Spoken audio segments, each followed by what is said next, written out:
Hello and welcome to One and All. I'm Lakshya Jolly and I'm an intern at Lexis & Co. I'm a third year law student at New Law College, Pune, and the topic for the day is women's rights in workplace in India. The Constitution of India ensures that every citizen is given equal chance before the law and all the individuals are treated equally as well.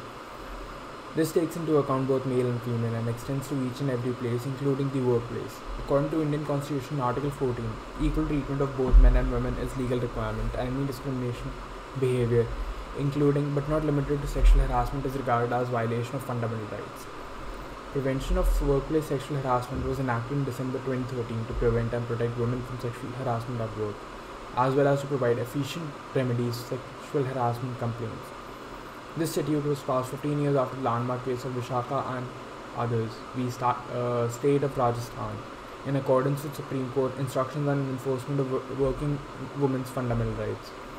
A workplace is defined as any place visited by an employee as a result of or in the course of employment, including transportation provided by the employer for the purpose of completing such travel. This concept of workplace encompasses both organized and unorganized sectors, encompassing both public and private organizations, as well as societies, non-governmental organizations, service providers, hospitals, nursing homes, and dwelling places or dwellings. The Internal Complaints Committee (ICC), which should be established in an organization with a woman working as the chairperson, and the Local Complaints Committee, which is LCC, which also allows an organizer small established to approach government officials to solve relevant issues, are also prescribed in this act. To ensure that sexual harassment is non-existent at a workplace, the Law of Sexual Harassment at Workplace Act 2013 is in place. The procedural requirements for employers are as follows. First, the Act lays forth the obligation for employers to implement a complaint process. The Internal Complaints Committee is established in Section 4 of the Act, ICC. ICC shall include at least 4 members, including a chairperson who is a senior women employee, 2 employees who are preferably women with experience in social work or legal knowledge, and a third party member who is preferably linked with a non-governmental organization. It is tough that to set up ICC at a firm with less than 10 employees. In that situation, you can register a complaint with the District Local Complaints Committee.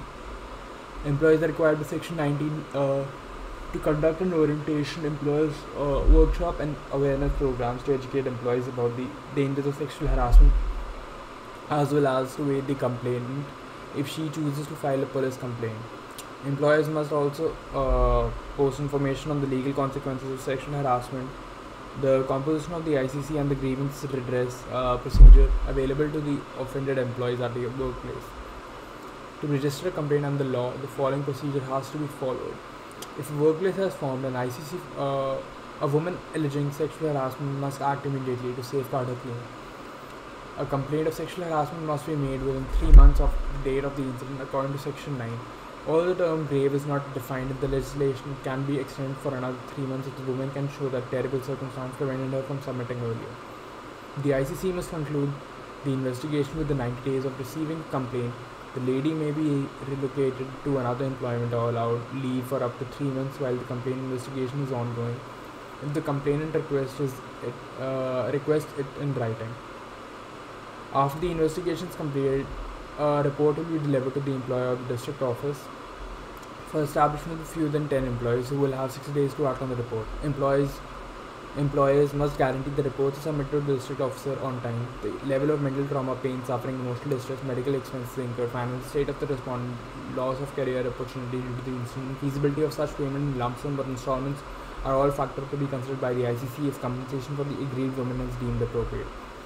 As the result, if found guilty, the ICC, the accused person could incur a considerable financial loss.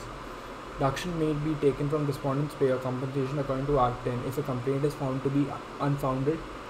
The ICC might advise the employer or the appropriate district officer that no further action is necessary.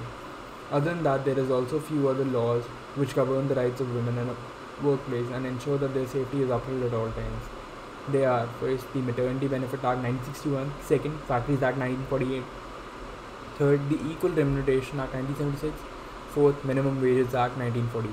All these laws are made in accordance with the sole purpose of ensuring that working women don't have to face any problems. That was all. Thank you.